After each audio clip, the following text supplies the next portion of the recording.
Look, I've never been a fan of Bill Maher. I didn't like Bill Maher when he was a liberal, and I don't like the conservative version of Bill Maher either. And some of you might say, if you're fans of Bill Maher, wait, he's not a conservative. He's liberal. He's a Democrat. He's anti-Trump. That doesn't make you right about things. It doesn't make you a liberal. Bill Maher is an anti-science, anti-vaccine conspiracy theorist. Bill Maher is a bigot. Bill Maher is an anti-trans, hateful fearmonger about trans issues. Bill Maher is wrong about cancel culture and diversity, and he's wrong about the war in Gaza.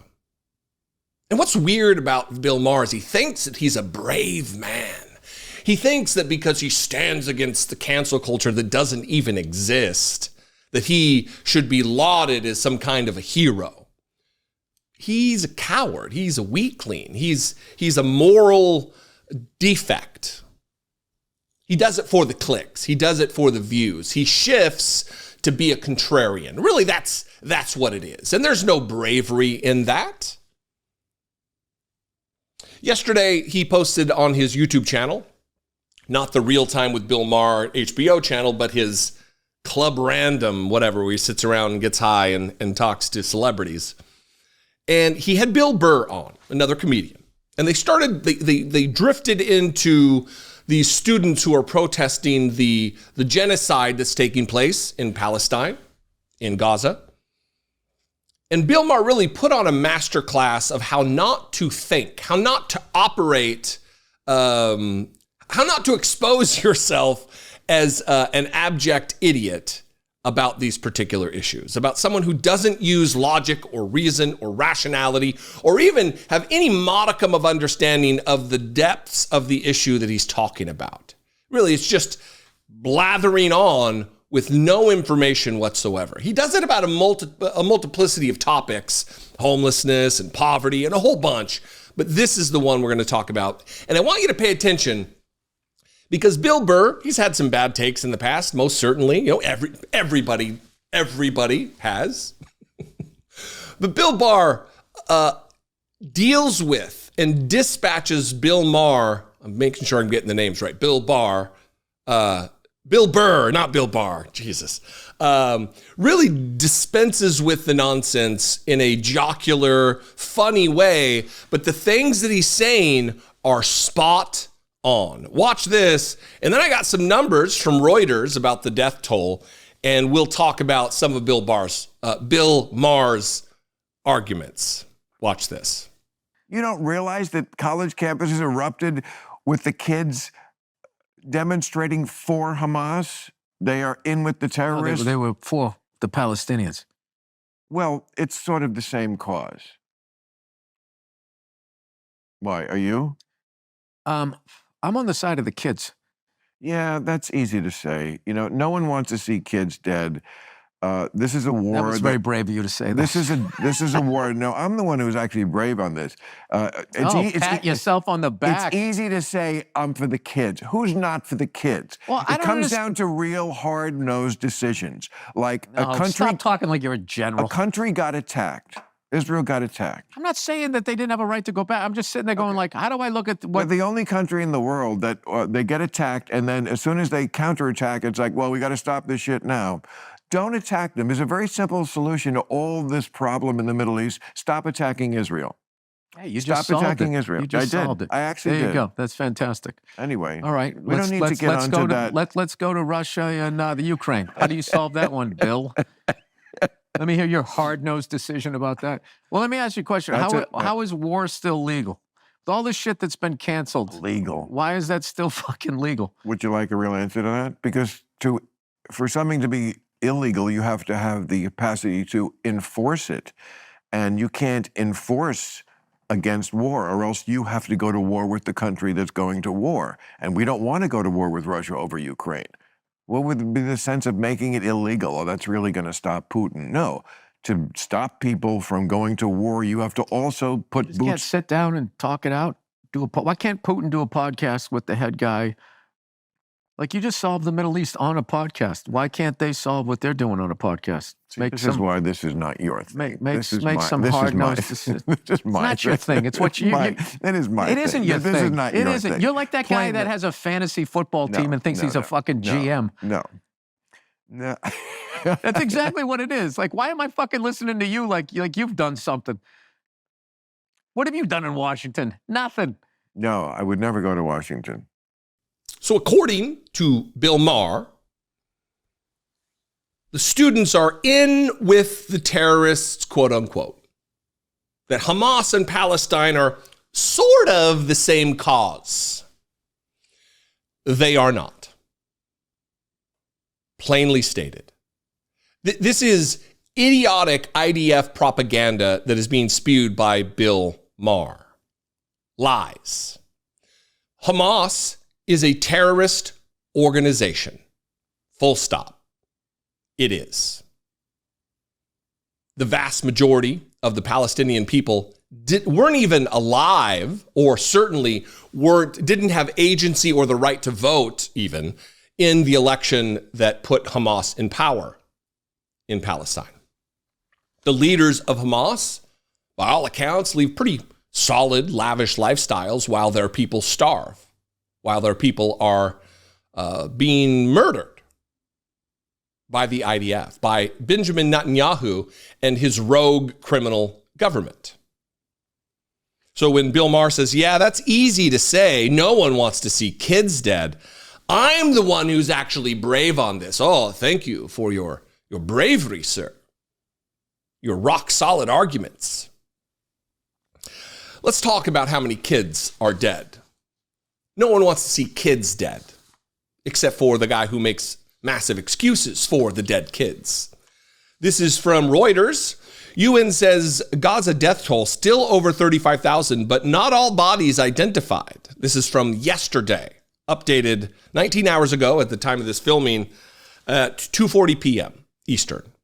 The death toll in the Gaza Strip from the Israel-Hamas war is still more than 35,000, but the Enclave's Ministry of Health has updated its breakdown of the fatalities, the United Nations said on Monday, after Israel questioned a sudden change in numbers. UN spokesperson Farhan Haq said the ministry's figures, cited regularly by the UN, its reporting on the 7-month-long conflict, now reflected a breakdown of 24,686 deaths of people who have been fully identified. There's about another 10,000 plus bodies who still have to be fully identified. And so then the details of those, which of those are children, which of those are women, that will be reestablished once the full identification process is complete, Hawk told reporters in New York. Israel last week questioned why the figures for the deaths of women and children have suddenly halved.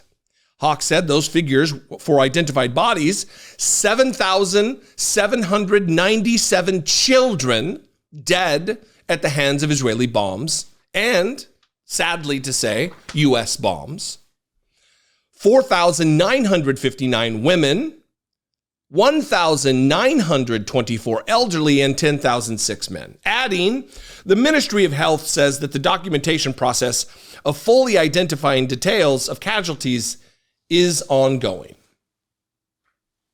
But Bill Maher would have you believe that Israel's the only country that if they're attacked, it's like, oh, we got to stop this shit now as soon as they counterattack. That's not the case. Israel, as I've said a dozen times or more, absolutely, like any other nation, has a right to self-defense. But that self-defense does not include, full stop, does not include the targeted extermination of women and children and innocent civilian non-combatants. It just doesn't. Occasionally in war, more often than not, more often than should be the case, there are what are considered collateral damage casualties. People with an errant bomb that gets launched, people who die because of that, whether it be a mistake, whether it be mistargeting, whether it be a host of other issues in a combat zone. That's not what we're talking about here. We're talking about the targeting of hospitals. We're talking about telling a desperate, starving population to move south, and then as that population moves south, they are bombed into oblivion, killing women, children, innocent civilian non-combatants. Does Hamas deserve to die? Yes. Should Hamas be eradicated? Yes. But like any civilized nation, it should be done with care and precision. We live in 2024. Listen, the technological advancements that have taken place militarily in the defense sector, just since I was in the United States Marine Corps, is mind-boggling. There is no excuse for this kind of mass, wide-scale destruction of human life, innocence. Unless you are so stupid that you believe that 7,797 children were Hamas terrorists, you should rethink. Unless you think that 4,959 women, nearly 5,000 women, are terrorist Hamas members, what are we talking about here? Are these 2,000 elderly people, are they also Hamas terrorists? Were Jose Andres's humanitarian workers with World Central Kitchen, were they also Hamas terrorists? Bill Maher? Armchair quarterback coward? If cancer culture was a thing, Bill Maher would have been canceled a long time ago. Remember when he said that the 9/11 terrorists weren't cowards, and he got fired from his politically incorrect show or whatever it was named on the network? That's Bill Maher, a guy who defended Al-Qaeda, who's now, oh no, Israel has a right to do whatever they want to do. It's gross. It's stupid. And thankfully, he had Bill Burr there to set him straight in a jocular, funny, comedian way. But everything he said was right. Who are we going to for our information? Look, this may be out of turn, like I'm pointing fingers while needing the finger pointed at me, and that's fine. That's fine. But I served. I have some semblance, some modicum, some measure of understanding of the military. Certainly more than Bill Maher. And I also seem to have a little bit of a modicum or understanding of humanity and a love for humanity, for humans. Do I regret? Does it bring me dismay? What took place on October 7th? Absolutely. It's disgusting. But, if we live our lives by an eye for an eye, the whole world will be blind. I don't know what philosopher or peace activist said that, but that's what we're talking about here. Hamas does deserve to be eradicated. The world needs that. But if it comes at the cost of 50,000 innocent human beings, a genocide isn't justified because of terrorist activity. It's just not. I would love your thoughts on this. I know there's going to be naysayers. That's fine. We can disagree agreeably. You can do it in the comments. You can call, leave me a voicemail, 714-576-4054. Of course, you can email me daily at dollemore.com. I would love to hear from you. If you want to help support this work, you can click the join button below, become a channel member for $2 a month. If I'm able to marshal the size of my audience and 2, 3, 4, 5%, man, if 10% were to give $2 a month, we could fundamentally change this.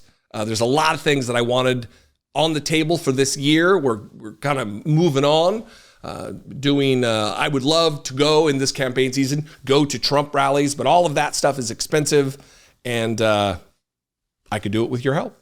You can also go to patreon.com/IDoubtItPodcast. That is a great way to also take part. Follow me on social media. I'm at Dollemore everywhere. I'd love to see you there. Get at me. I'd love to hear from you on this one. Be genuine. Be genuine. Take care of one another.